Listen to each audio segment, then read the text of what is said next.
Frères et sœurs, que la paix et la grâce de notre Seigneur et Sauveur Jésus-Christ soient avec vous. Ici est WH Redemption Ministries pour notre méditation du dimanche 18 août 2024. Toujours dans la mission de vous accompagner semaine après semaine, mois après mois, sur le chemin du royaume de Dieu. Car l'essentiel, frères et sœurs, est dans le royaume de Dieu. L'abondance est en Dieu, la sagesse est en Dieu, et surtout l'espérance est en Dieu. Et c'est pourquoi, frères et sœurs, nous nous répétons à chaque instant, cherchons d'abord le royaume de Dieu et sa justice, et toutes les autres choses nous seront données en plus. Oui, frères et sœurs, en ce dimanche 18 août 2024, et la troisième dimanche, et c'est comme ça, c'est le troisième dimanche du mois d'août.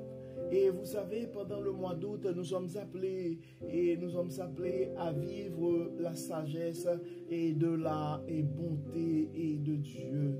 Donc, en fait, la dimanche dernier, nous avons vu comment vivre et selon la sagesse de Dieu dans l'adversité.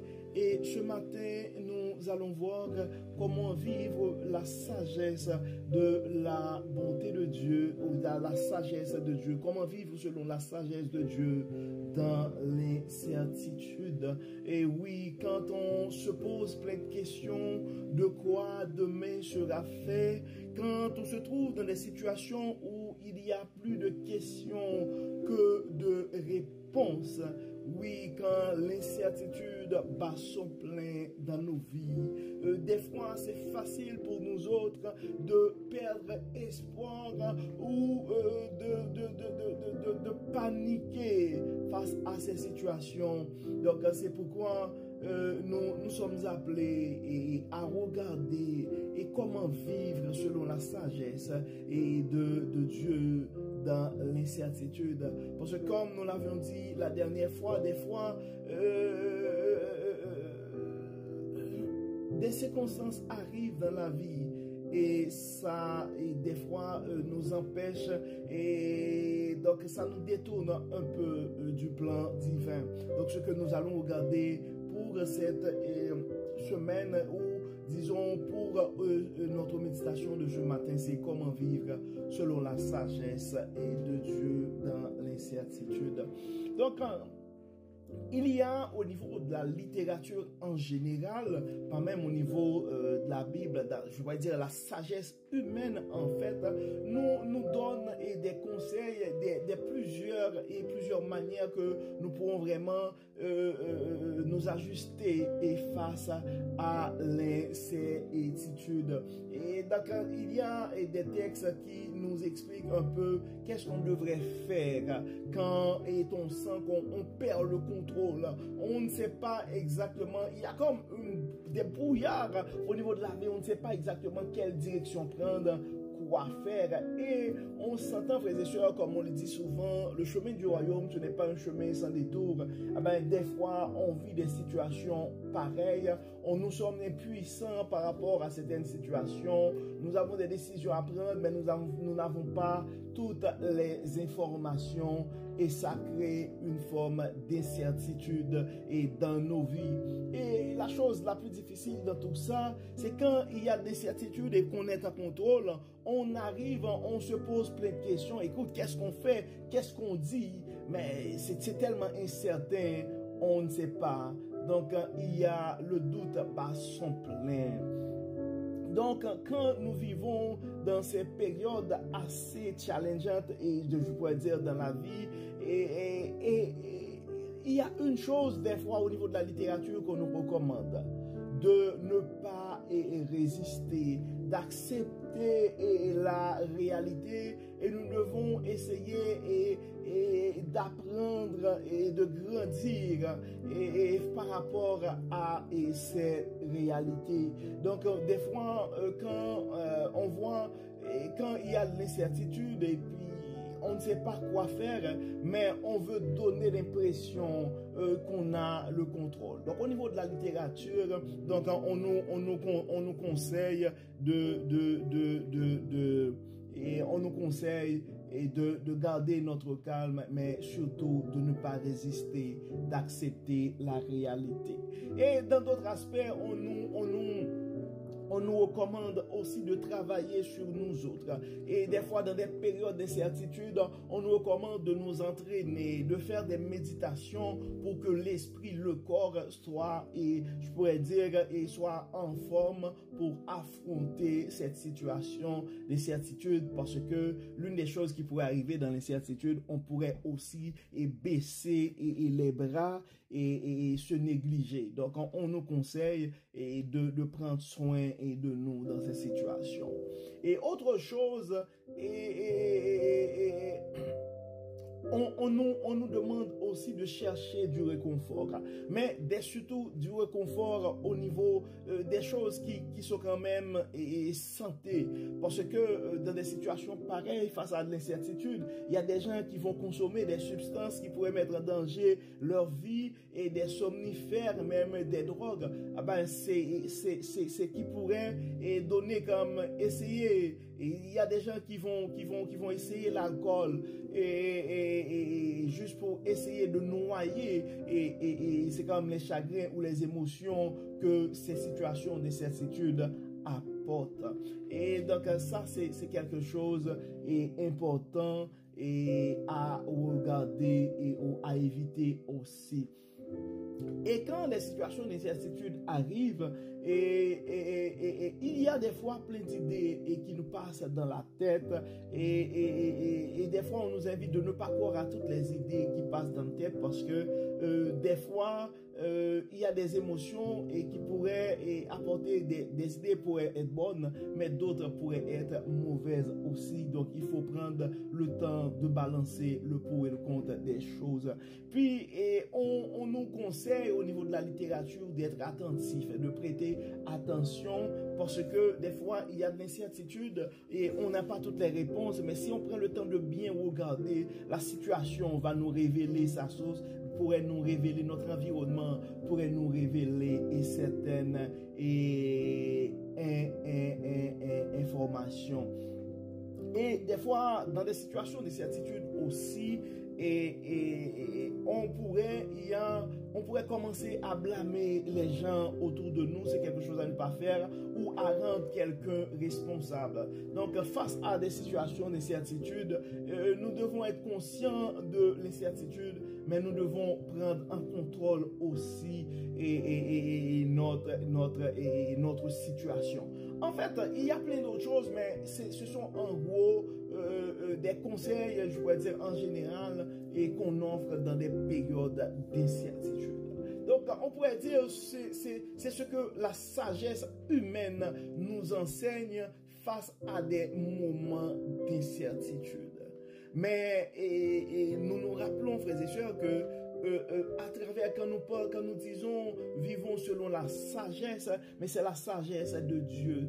Et là où on peut aller trouver la sagesse de Dieu, c'est dans sa parole, dans la Bible. C'est pourquoi nous avons quand même à travers nos recherches trouvé 7 bouts de texte qui pourraient nous aider à faire face à l'incertitude et que la vie pourrait nous apporter. Le premier bout de texte que nous pouvons trouver, c'est en Proverbes chapitre 3 versets 5 et 6. Quand l'incertitude arrive, et nous devons nous rappeler de ce verset qui nous dit: confie-toi en l'Éternel de tout ton cœur et ne t'appuie pas sur ta sagesse. Reconnais-le dans toutes tes voies et il aplanira tes sentiers. Nous venons de voir donc des fois, avec même la sagesse humaine nous invite à ne pas faire confiance à toutes les pensées qui passent dans nos têtes. Donc, on voit que ici, ça dit que nous devons nous confier en l'Éternel de tout notre cœur. Et nous ne devons pas nous appuyer sur notre sagesse. Ça dit, reconnais-le dans toutes tes voies et il aplanira tes sentiers. Donc face à l'incertitude, nous devons garder notre calme face à... car Dieu va aplanir notre sentier. Donc garde ton calme, mon frère, et face à cette montagne d'incertitude qui est en face de toi ce matin, car Dieu aplanira ton sentier. Oui, ma soeur, Dieu aplanira ton sentier. Et des fois, par rapport à l'incertitude, on peut se sentir affaibli. Donc, nous devons aller chercher notre force en Dieu, dans la présence de Dieu, face à l'incertitude. Et c'est le texte que nous trouvons en Josué chapitre 1er, verset 9, ça dit, « Ne t'ai-je pas donné cet ordre, fortifie-toi et prends courage. Ne t'effraie point et ne t'épouvante point, car l'Éternel, ton Dieu, est avec toi dans tout ce que tu entreprendras. » Donc, dans ton incertitude ce matin, tu dois te rappeler que Dieu est avec toi et il sera toujours avec toi dans tes entreprises, dans tes projets. Donc, non, Dieu ne va pas t'abandonner à ce moment-ci, mon frère. Il ne va pas t'abandonner à ce moment-ci, ma soeur.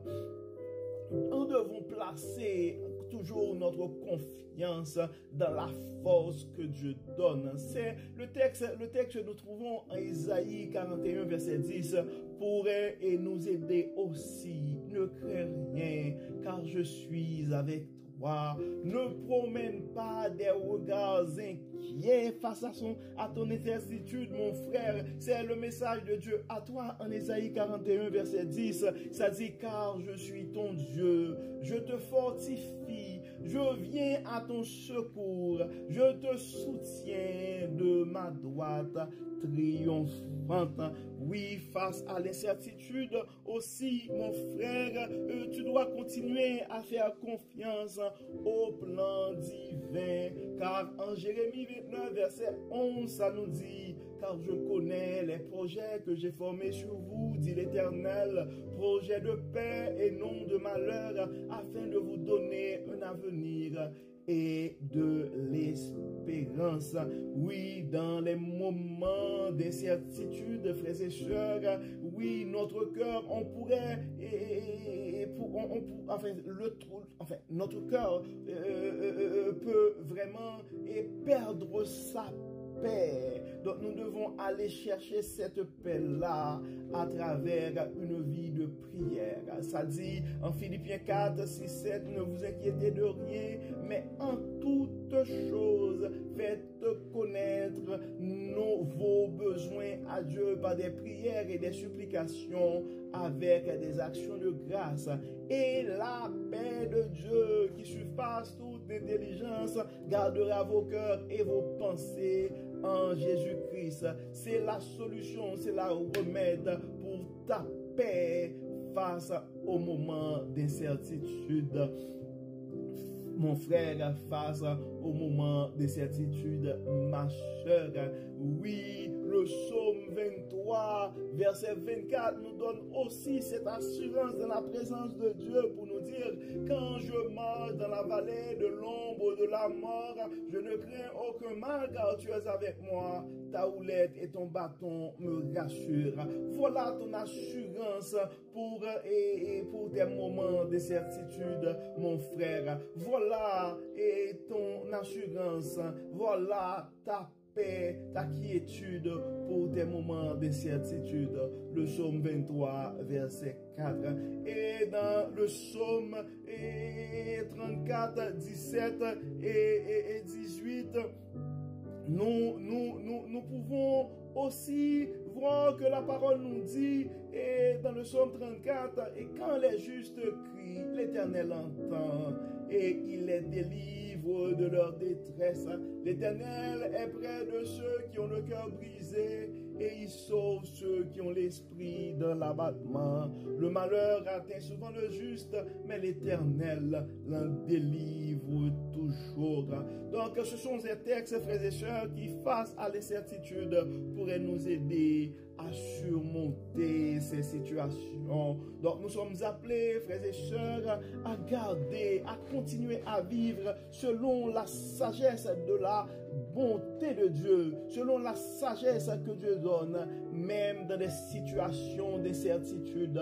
Donc, peu importe les circonstances de la vie, frères et sœurs, nous devons garder notre calme et savoir et nous rappeler que la sagesse de Dieu est incontournable. Continuons à vivre, frères et sœurs, selon la sagesse de Dieu, que ce soit dans l'adversité, que ce soit dans l'incertitude, que ce soit dans l'adversité, que ce soit dans l'incertitude, frères et sœurs, nous allons continuer à vivre selon la paix, selon la sagesse que Dieu donne.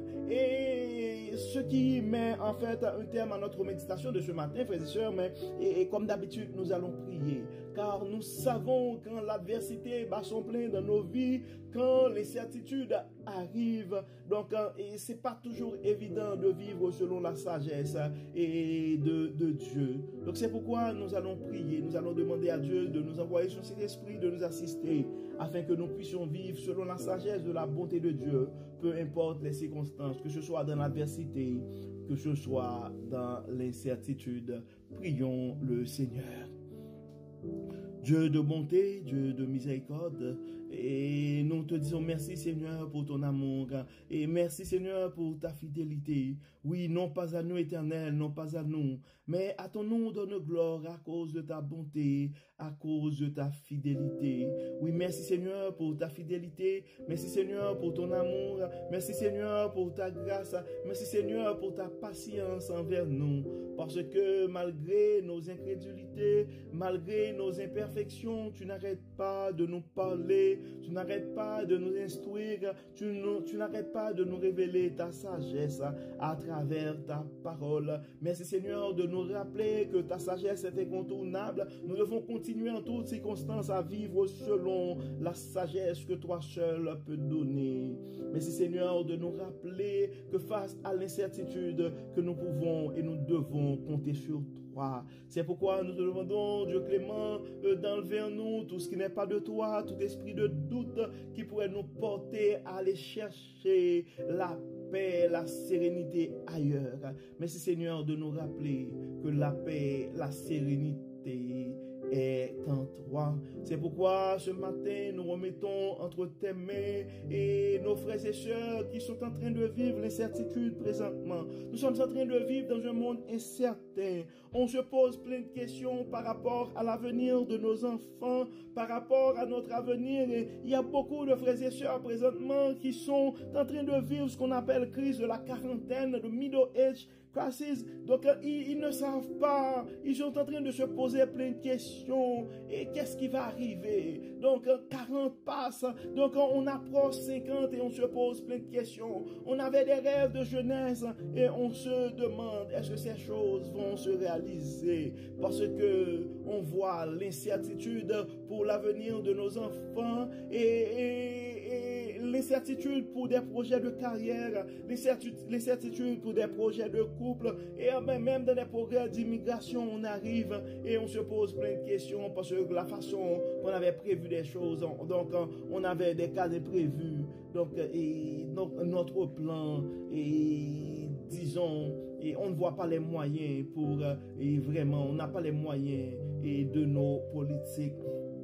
Donc, c'est de ces politiques. Donc, c'est pourquoi, frères et sœurs, c'est pourquoi, et Dieu clément, nous nous présentons devant toi. Nous nous fions à toi, car nous savons que tu es le Dieu puissant, que tu es le Dieu bon, tu es le Dieu qui n'abandonne jamais tes enfants. Et c'est toi, Seigneur, qui nous recommande de frapper à ta porte quand ça va mal. Donc, nous remettons entre tes mains chaque frère, chaque sœur qui est en train de vivre l'incertitude de ce matin. Apporte, Seigneur, la sagesse que tu donnes dans nos vies. Apporte ta lumière sur nos sentiers. Éclaire-nous, guide-nous. Certains d'entre nous, les certitudes est due face à un diagnostic quelconque. Toi, le médecin par excellence, nous te demandons, Dieu clément, interviens, Seigneur. Et nous te demandons, Dieu clément, guéris les cœurs malades, guéris les corps malades, guéris les esprits malades. Nous remettons, Seigneur, entre tes mains des relations malades et nous te demandons d'intervenir et permets, Seigneur, que ta gloire puisse briller dans nos vies pour la gloire de ton nom. Assiste-nous, Dieu clément, guide-nous, éclaire-nous et accorde-nous ta sagesse. Au nom de Jésus. Amen. Amen. Frères et sœurs, nous arrivons au terme de notre méditation pour ce dimanche 18 août 2024 et nous espérons que votre âme a été bénie et nous vous invitons à partager ce message à un frère ou à une sœur car on sait et qui parmi nous est en train de vivre l'incertitude et a besoin d'une parole d'espérance de notre Dieu ce matin. Partageons le message de la parole de Dieu, car on ne sait jamais ce que la parole peut faire dans la vie de l'un de ses enfants bien-aimés. Et d'ici là, frères et sœurs, nous vous souhaitons un très bon dimanche sous le regard du Dieu Tout-Puissant. Que le Seigneur nous bénisse, qu'il nous accorde sa grâce afin que nous puissions vaincre l'incertitude. Encore une fois, bon dimanche. Et à la semaine prochaine. Et la semaine prochaine, nous allons voir comment vivre la sagesse de la bonté de Dieu quand ça va très bien dans nos vies. Encore une fois, bon dimanche. Et à demain.